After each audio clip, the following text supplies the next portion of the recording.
Hi everyone, welcome to today's video. My name is Dr. Ray, and today I'm going to share with you a treasure trove that I have found. This video is dedicated to all my feline friends. I know that Feline Fridays was really fun and we had a good time, but they have kind of trickled out just because it was hard for me to keep up, and then my son broke my computer, and I know, excuses. So I am going to try to make up for that today a little bit. I have found this treasure trove, and some of you may have already become acquainted with it, and if you have and you did not share it with us, shame on you. But I'm going to share it with all of you today if you are not familiar with it. So without further ado, we're going to go ahead and jump on to my screen capture, and I'm going to show you what I am talking about. All right, so it is called Tanyas Comprehensive Guide to Feline Kidney Disease.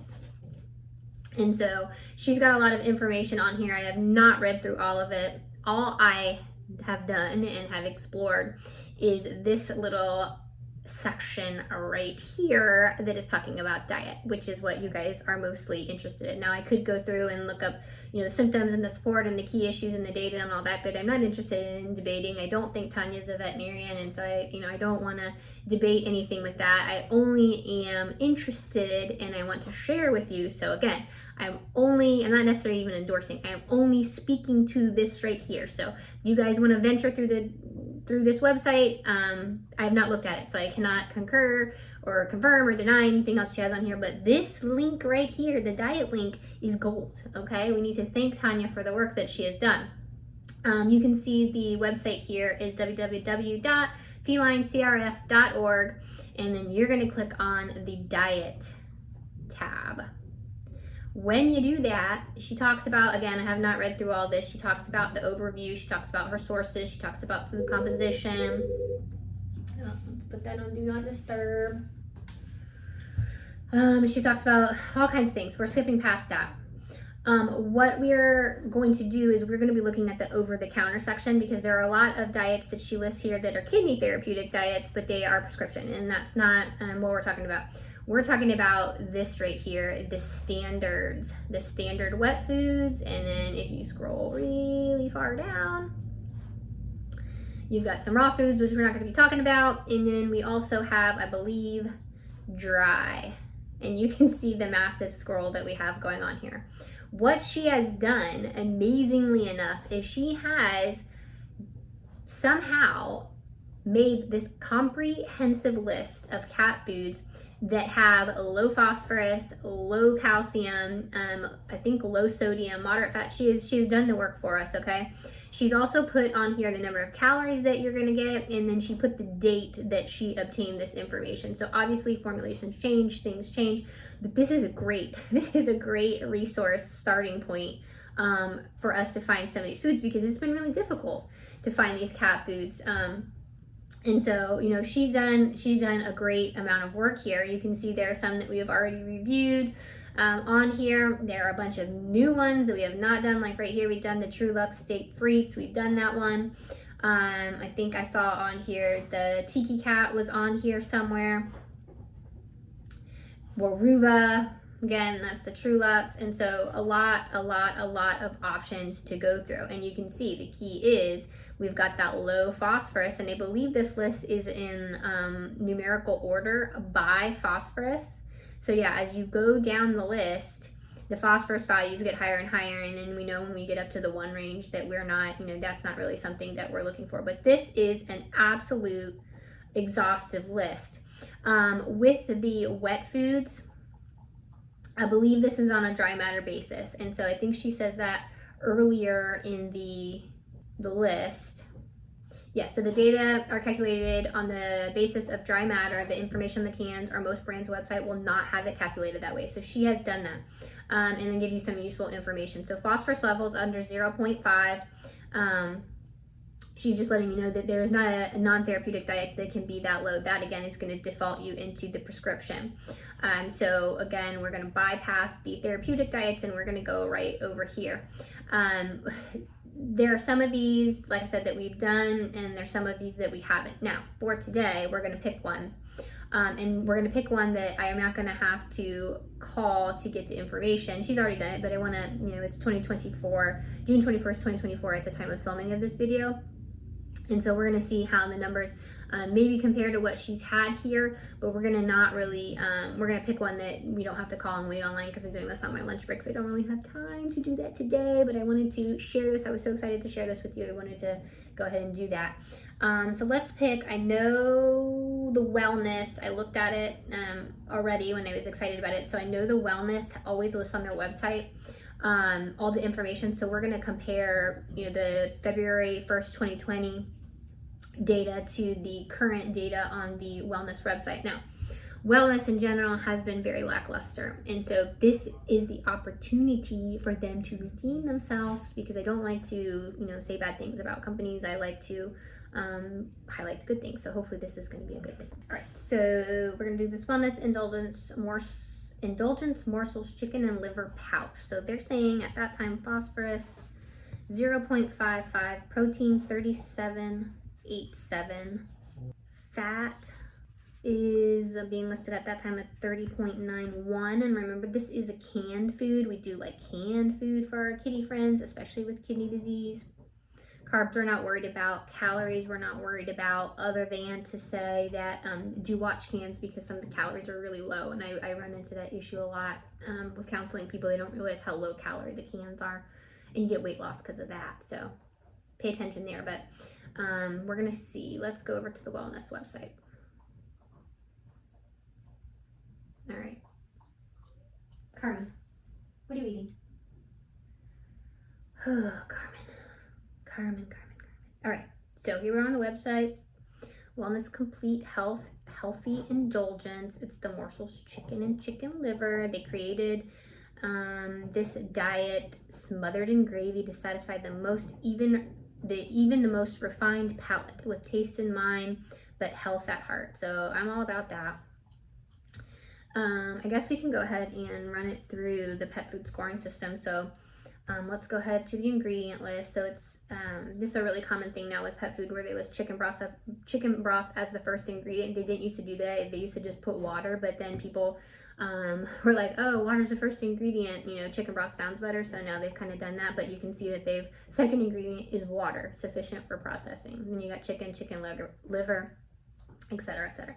And so it probably is grain-free. We're not too worried about that in cats, but it's not raw. Yeah, there it is, grain-free. It is carrageenan-free. So I know a lot of people, especially like Ed, are really sensitive to the use of that ingredient or that product. So there you go, Ed, this is for you. I know you're always on the lookout for good options. So this one may be making the cut here. So we're saying it is grain-free, so they're going to lose a point there, but it is not raw, so you're going to get a point on that. So let's close the ingredient list. Let's go to the feeding guideline.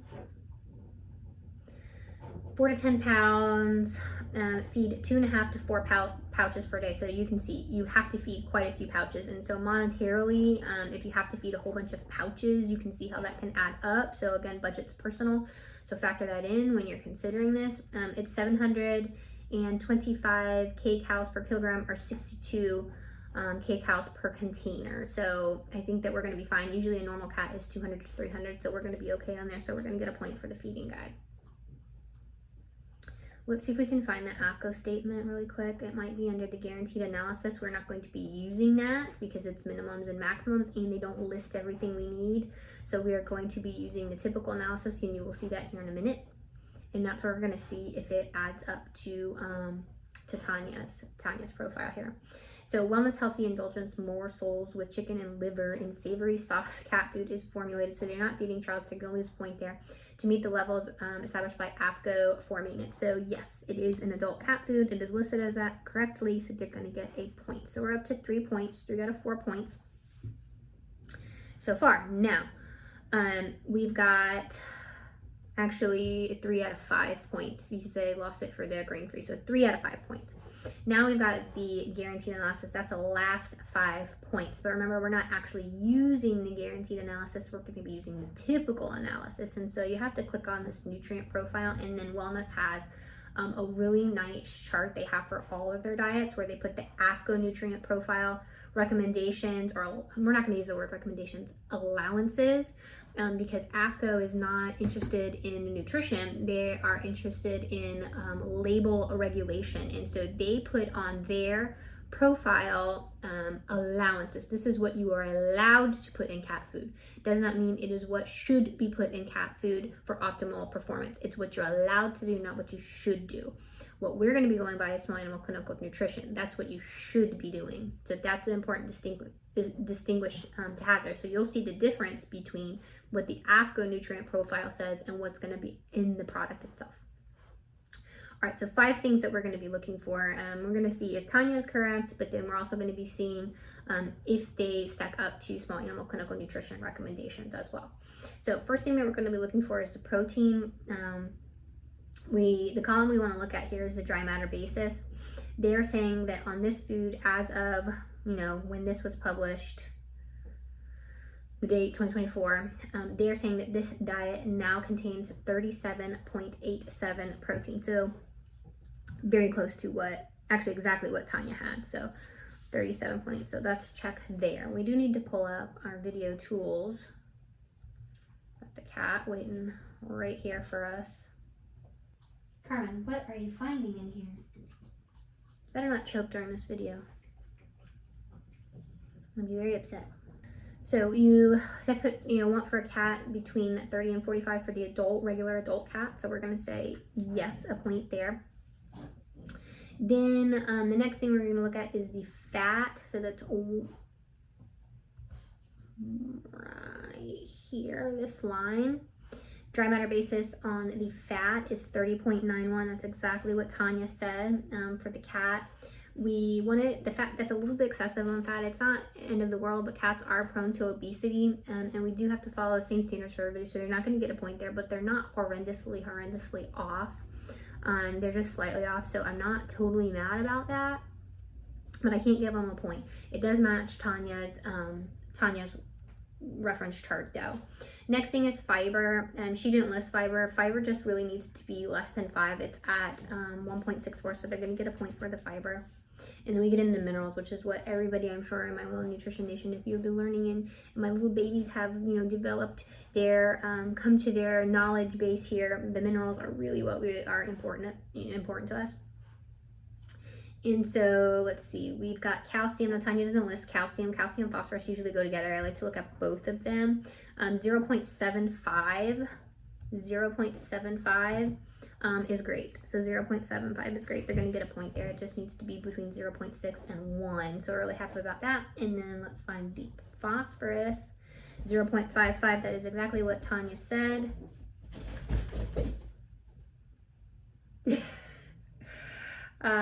Which is amazing. So 1, 2, 3, 4, 5, 6, 7 out of 10. We lost it a little bit on the fat, which is not a big deal. We lost it on the grain free, also not a really big deal in cats. So this is a really good option. Let's go ahead and, while we're here and we have some extra time, let's see about a senior cat, because it's been really hard to find good senior cat options. So let's switch out these charts.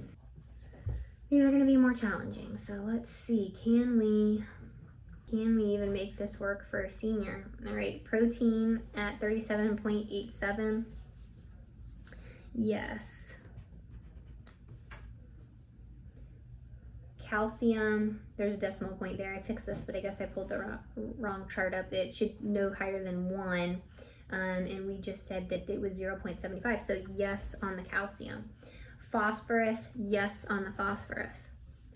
Fat isn't going to make it because, again, it was a little bit over on the fat. And then fiber, yes. So this is actually, for a senior, going to score exactly the same at 7 out of 10. So a good option, a really good option for a senior cat. So I'm glad we did this, because I'm learning too, because not all of my clients want to feed a therapeutic diet. Not all of my clients can afford it. Not all of my clients have access to it for whatever reason. And so I am always looking for good options for you guys and for me, for my personal patients. And so please note that these videos are not meant to diagnose, treat, self-help, any of that stuff. I'm simply hoping to open that conversation and dialogue with your vet. So if your vet says something like your pet must absolutely be on a therapeutic diet, must be on KD, must be on NF, and for whatever reason you can't do that, I'm all about, and this is important, I do this, just even with my staff and other areas of my life. If you come to a disagreement with someone, I think it is really important to come with solutions. So don't just say XYZ is a problem. I hate science diet. I'm not going to feed it. Find something else. That puts your vet in a really difficult position. But if you say, I really don't care for science diet for whatever reason. However, I found this diet and I think it would be a good option. What do you think about it? Here it is. I brought you the information. That is an important dialogue. And so that's what I want. I want to give you information that you can open that intelligent dialogue with your vet, and so that you guys can work together. The healthcare team. You're your pets. You're your cat's healthcare team. And I am just merely a medium, I hope, to help facilitate that. And so I'm not giving you medical advice. I'm not telling you what to do. If your cat is already on a kidney diet, please do not change it without talking to your vet. I just want to give you some options and stimulate that discussion. So I hope you guys enjoyed this. Thank you so much to Tanya. And maybe we'll start working through this list. This list is extremely exhaustive. We have enough data for 1 million feline Fridays here. So, hopefully I'll have enough time to be able to do that with you. If not, I absolutely will start sprinkling these in, because this is a great reference. So I hope you guys enjoy, and you'll come out and hang out with me again very soon in the future.